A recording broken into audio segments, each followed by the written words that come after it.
ஒரு ஊரில் கர்ணன் என்ற ஒருவன் வாழ்ந்து வந்தான்.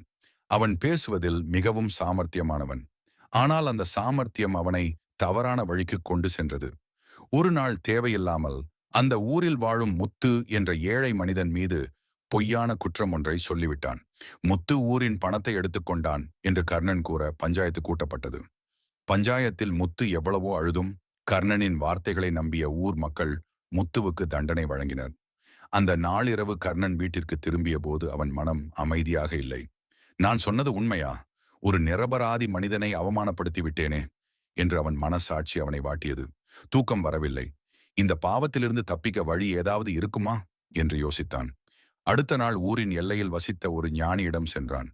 தன் செய்த தவறை முழுவதும் கூறி, என் பாவம் தீர என்ன செய்ய வேண்டும் என்று கேட்டான்.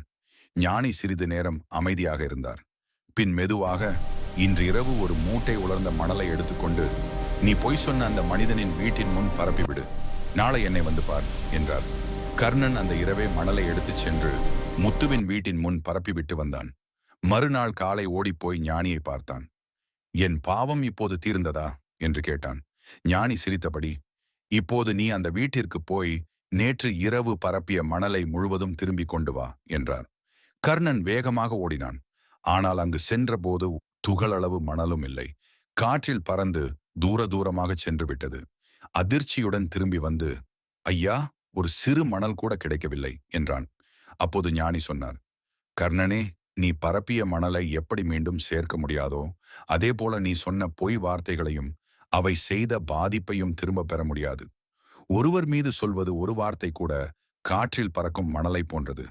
அது எங்கு சென்று யாரை காயப்படுத்தும் என்று யாருக்கும் தெரியாது. கர்ணனுக்கு உண்மை புரிந்தது. அவன் கண்களில் நீர் வழிந்தது.